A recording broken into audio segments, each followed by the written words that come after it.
황금이 묻혀있는 곳은 깊습니다. 끊임없이 몰입해 깊이 파고들어 그걸 캐내야 합니다. 모든 것을 가지는 게 아닌 한 가지, 내가 진짜 원하는 목표를 향해 집중할 때 우리는 진짜 성공을 만날 것입니다.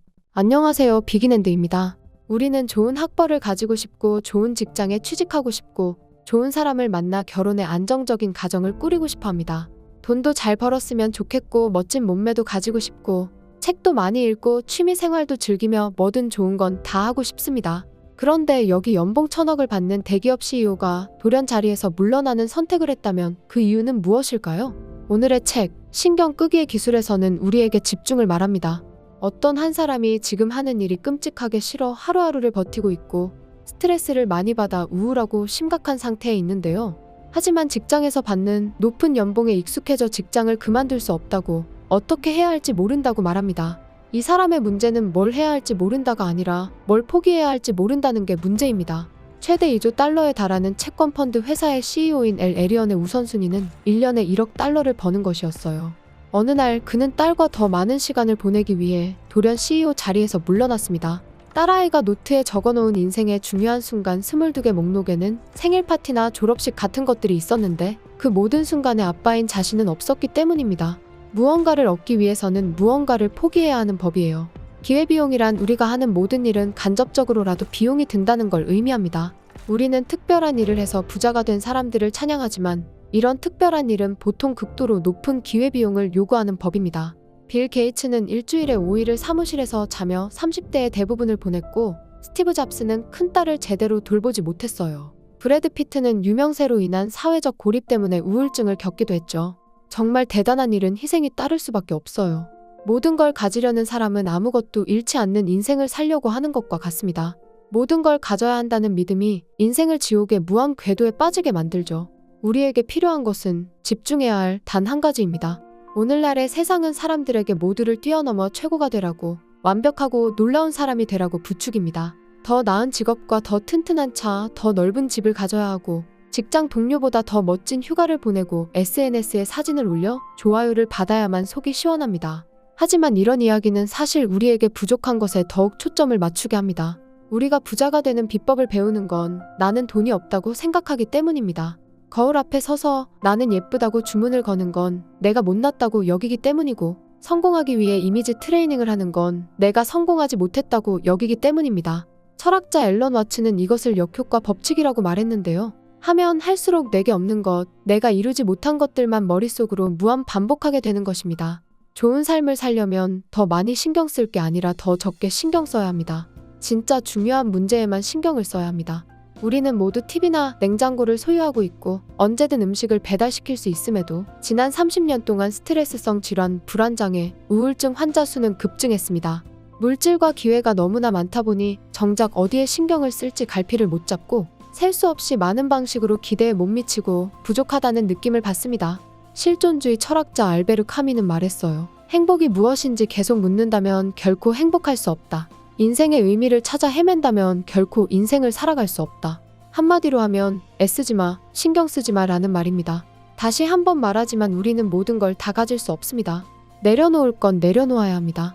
나에게 진정 중요한 것을 정하고 한 가지에 집중하는 인생, 그게 진짜 성공한 인생이고 그렇게 될 것입니다.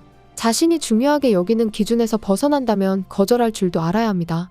우리에게 긍정적인 사고는 필요하지만 너무 극단으로 치우치면 모든 일을 수용하라고, 항상 마음을 열라고, 모든 사람에게 예라고 말하라는 요구를 받게 됩니다. 하지만 거절해야 할 건 거절해야 합니다. 다른 것보다 더 낫거나 바람직한 것이 전혀 없다면 삶은 무의미하고 결국 우리는 가치 없고 목적 없는 삶을 살게 될 거예요. 거절하거나 거절당하는 걸 피하면 마음은 편합니다. 하지만 거절을 피하는 행위는 오랫동안 길을 돌고 도는 방황을 가져올 것입니다. 한 가지 일에 장인이 된다는 건 그 일에 수십 년을 바쳤다는 것입니다. 수십 년을 바치려면 나머지 선택지를 거부해야 하죠. 하나의 가치를 선택하려면 나머지 가치들은 거부해야 합니다. 가령 집을 고를 때도 거절할 줄을 몰라 50군데를 다 돌다 보면 기억에 남는 건 없고 이 중에 고르자니 내 선택이 정말 옳은지 확신도 가질 수 없을 것입니다. 한 사람, 한 직업, 한 활동에 몰입하면 폭넓은 경험을 할 수는 없어요. 반면에 폭넓은 경험을 추구하면 깊이 있는 경험을 할 기회를 잃습니다. 한 장소에서 5년 동안 살 때, 한 기술을 반평생 동안 갈고 닦을 때, 오직 그럴 때만 얻을 수 있는 경험이 있습니다. 몰입 안에 자유와 해방이 있다는 것입니다. 몰입할 때 자유를 얻는 까닭은 더는 사소하고 하찮은 일에 흔들리지 않게 되기 때문이에요. 내게 정말로 중요한 것을 선택해 집중하고 온갖 대안을 거부함으로써 더 많은 기회와 더 좋은 것을 얻어야만 합니다. 앞서 소개한 2조 달러의 채권펀드 회사의 CEO, 연봉 1,000억의 자리를 내려놓은 엘 에리어는 딸과의 시간을 우선순위로 세웠어요. 무언가를 얻기 위해서는 무언가를 포기해야 하는 법이에요. 자신에게 가장 중요한 가치와 자신이 선택한 기준에 어긋나는 것을 거부할 때 우리는 진정 자유로워집니다. 몰입하면 아주 중요한 몇 가지 목표에 집중할 수 있고 이를 통해 다른 방법으로는 얻을 수 없는 대단한 성공을 이뤄낼 수 있습니다. 황금이 묻혀있는 곳은 깊습니다. 관계와 직업, 훌륭한 생활 방식을 비롯한 모든 일에서 끊임없이 몰입해 깊이 파고들어 그걸 캐내야 합니다. 모든 것을 가지는 게 아닌 한 가지, 내가 진짜 원하는 목표를 향해 집중할 때 우리에겐 진정한 행복과 진짜 성공이 다가올 것입니다. 실패가 두려워 피하기만 해서는 진짜로 성공적인 인생을 살 수 없습니다. 고통에 신경을 끌 수 있다면 어떤 것도 우리 앞을 가로막지 못합니다. 역경과 실패, 몇 번의 폭망에도 신경 쓰지 않고 다시 도전하는 그런 사람이 되어야 합니다. 우리는 누구나 근심 걱정 없이 행복한 삶을 살고 싶어 합니다. 암과 같은 큰 병은 물론이고 아주 작은 질병 하나 없이 평생 건강했으면 좋겠고 하는 일마다 잘 돼서 모든 문제가 술술 풀리기를 바랍니다. 그런데 이 세상에 그런 인생이 있기는 할까요? 지난 시간에 이어 신경 끄기의 기술에서는 인생에서 고통과 실패는 피할 수 없는 존재라고 말합니다. 우리 인생에 아주 중요한 질문이 있어요. 당신은 어떤 고통을 원하고 있나요? 무엇을 위해 기꺼이 투쟁할 수 있나요? 사람들은 멋진 몸매를 원하지만 식단을 짜고 운동을 하면서 찾아오는 고통과 스트레스는 원하지 않아요.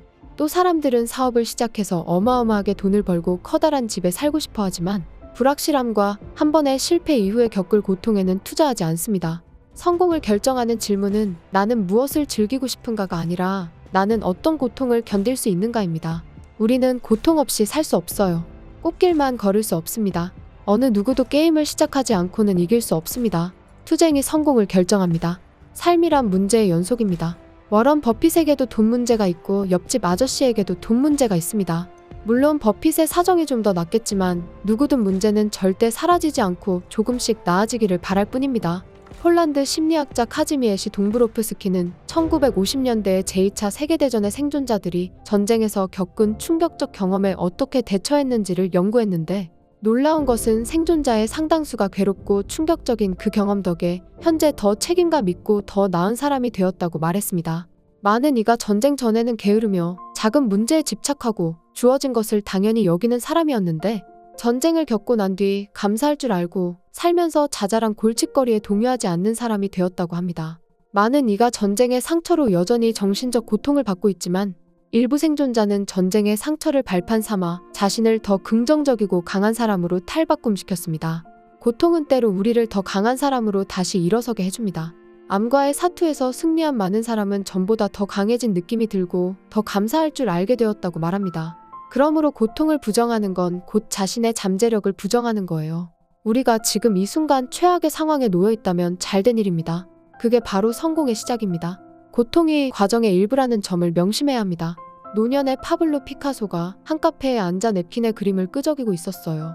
옆자리에 한 여성이 그 모습을 바라보며 감탄했고 피카소에게 그 냅킨을 줄 수 있냐고 살해하겠다고 말했어요.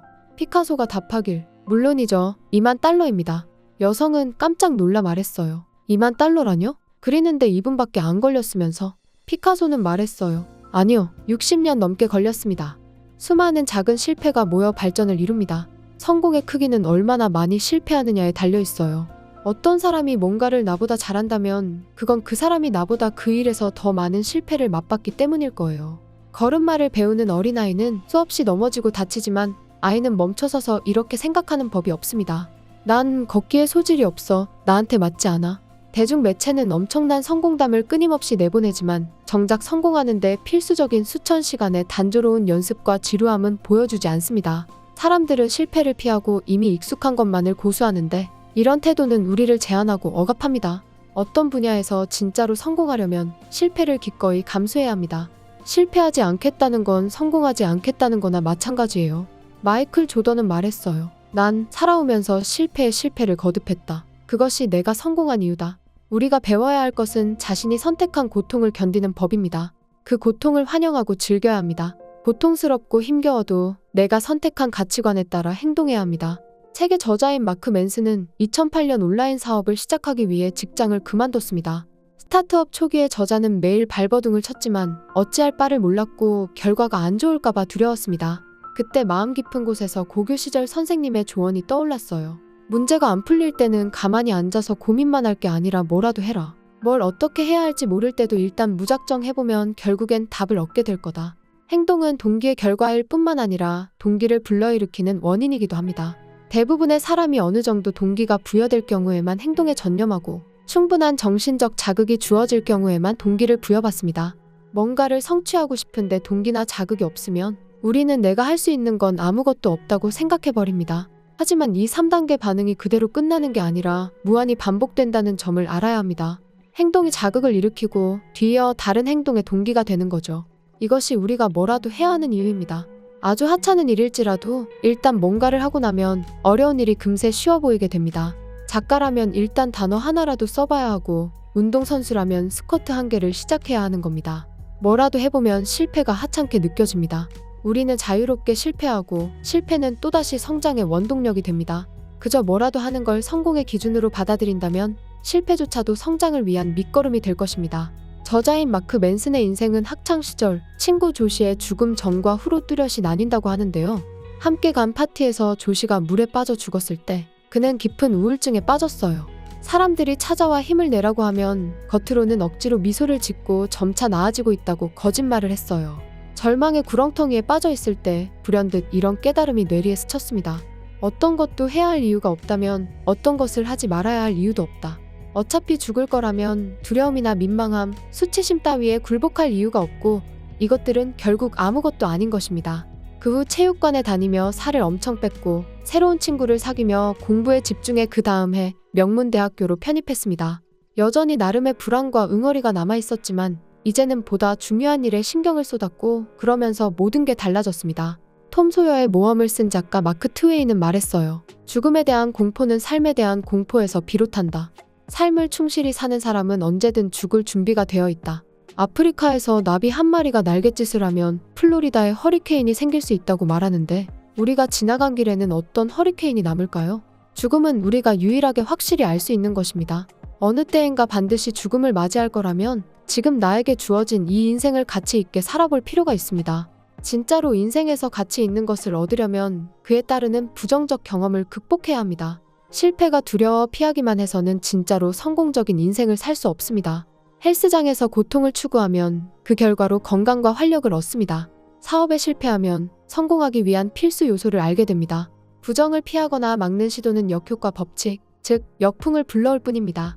고통을 피하려 하면 고통에 지나치게 신경이 쏠리는 법이에요.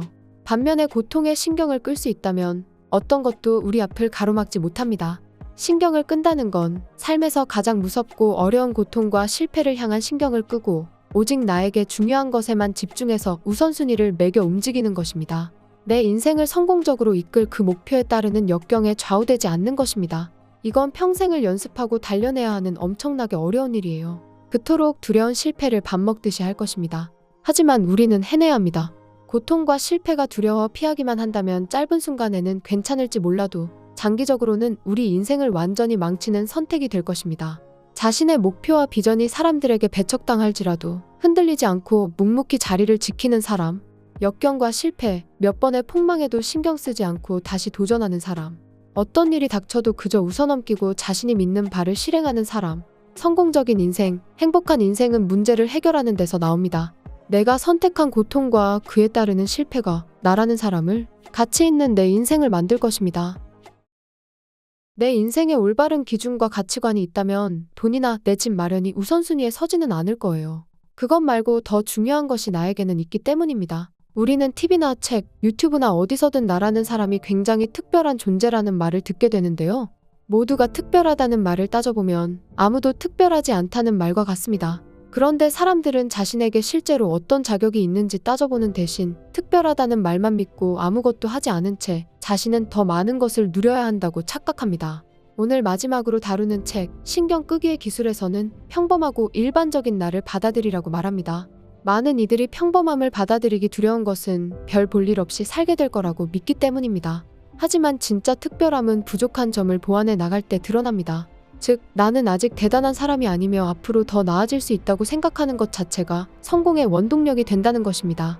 매일 같이 능력을 증명해야 하고 그러지 못했을 때 오는 무력감으로 인한 스트레스와 불안감이 사라지는 것이죠. 심리학에서는 자존감 높이기에 대해 말하는데 과거의 한 연구에서는 자신을 높이 평가하는 사람이 일반적으로 일을 더 잘하고 학업 성적이 올라가며 취업이 잘 된다는 결과를 내놓았어요. 하지만 이 자존감 연구의 문제는 사람들이 자신을 얼마나 긍정적으로 느끼느냐로 자존감을 측정했다는 데 있습니다. 개인의 자아 존중감을 제대로 측정하려면 사람들이 자신의 부정적인 면을 어떻게 느끼느냐를 봐야 합니다. 한 사람이 성장하는 데에는 역경과 실패가 실제로 도움이 되며 심지어 필수적입니다. 허세꾼들은 자아도취에 빠진 자들인데 좋은 일이 생기면 자기가 뭔가 놀라운 일을 해냈기 때문이고 나쁜 일이 생기면 누군가 자기를 시기해서 콧대를 꺾어 놓으려 하기 때문입니다. 이들은 망상 속에서 우월감에 빠져 살아갑니다. 실제로 자존감이 높은 사람은 자신의 부정적인 부분을 그대로 볼 수 있어요. 나는 그동안 돈 문제에 무책임했어. 그리고 타인에게 지나치게 의존했지. 앞으론 자립심을 키워야겠어. 그리고 더 나은 사람이 되기 위해 행동합니다. 우리는 매일 인터넷이나 유튜브에서 가장 충격적인 뉴스, 최고로 잘생긴 얼굴, 제일 재미있는 에피소드 등 사람들의 이목을 끄는 극단적인 정보들을 접하게 됩니다. 우리 모두는 대체로 평범한 사람인데 매일 비현실적으로 높은 기준을 지나치게 자주 접하며 그 결과로 점점 자신을 더 못났다고 느끼게 됐어요. 나만 잘났다고 말하는 사람도 문제지만 끊임없이 자신을 못나고 가치 없다고 여기는 사람도 실은 허세꾼입니다. 세상 만사를 다 끌어들여 자신을 피해자로 몰아가는 사고방식도 엄청나게 이기적인 태도입니다. 나 혼자만의 문제 같은 건 존재하지 않아요. 내가 경험하는 문제는 수많은 사람이 과거에 겪었고 지금도 겪고 있고 미래에도 겪을 것입니다. 누군가에게 생긴 문제나 거기서 느끼는 고통을 과소평가하는 게 아닙니다.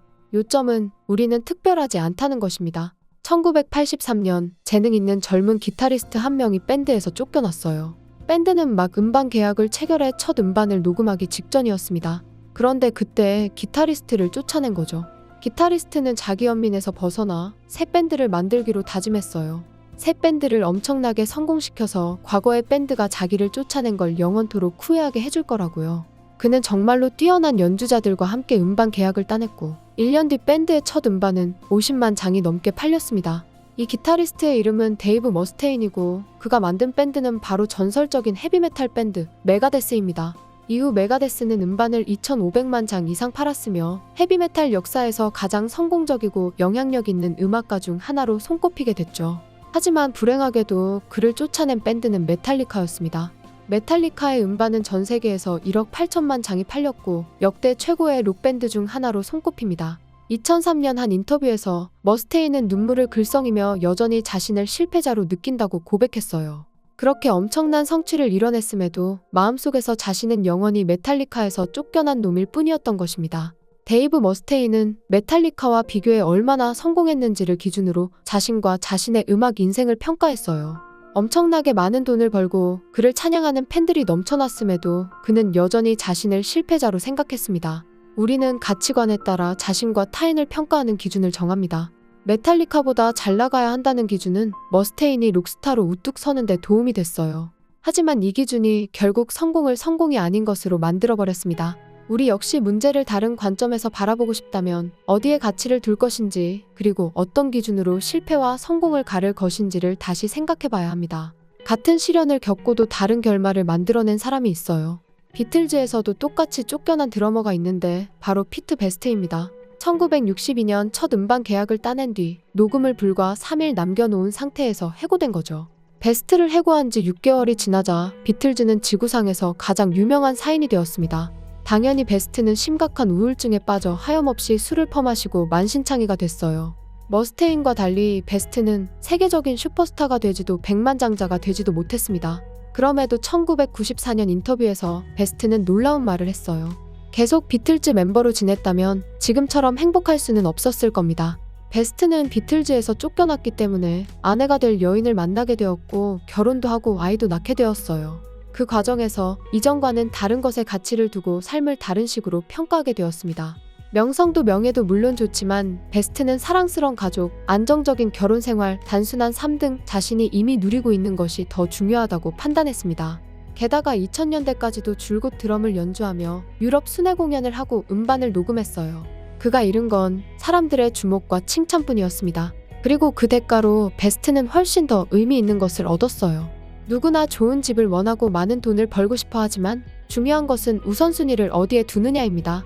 데이브 머스테인은 엄청난 명성과 성공에도 불구하고 자신이 실패했다고 느꼈어요. 타인의 성공과 자신의 성공을 변덕스럽게 비교하는 데 가치를 두었기 때문입니다.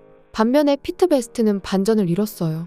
비틀즈에서 쫓겨난 그 순간에는 너무나 힘들었지만 점차 어떤 일에 신경 써야 하는지 깨달았고 덕분에 베스트는 대가족과 함께 안락한 생활을 누리는 행복하고 건강한 사람이 되었습니다. 자신과 타인에 대해 잘못된 기준을 세우면 중요하지 않은 것과 삶을 망가뜨리는 것에 신경을 쓰게 됩니다. 하지만 더 나은 가치를 선택하면 삶에 안정감을 주고 행복과 즐거움, 성공을 전해주는 것에 신경을 쏟을 수 있어요. 진정한 의미의 성공이란 더 나은 가치를 우선하는 것이며 더 나은 것에 신경을 쓰는 것입니다. 내 인생에 올바른 기준과 가치관이 있다면 돈이나 내 집 마련이 우선순위에 서지는 않을 거예요. 그것 말고 더 중요한 것이 나에게는 있기 때문입니다. 나만 특별하다는 생각이나 나만 고통당하고 있다는 생각 모두는 허세꾼의 생각입니다. 우리는 보통의 삶을 살고 있고 누구나 이 시기를 지나가고 있으며 앞으로 또 지날 것입니다. 우리는 그저 나의 부족을 인정하고 앞으로 더 나아지기 위해 노력할 뿐입니다. 다른 누구도 아닌 나 자신에게 집중하고 나를 위한 더 나은 것을 신경 쓰는 삶. 그런 삶 속에서 진정한 성장이 있고 인생의 최종 목표인 참다운 성공에 닿을 것입니다. 다음에 더 좋은 영상으로 찾아뵙겠습니다. 비긴앤드였습니다. 감사합니다.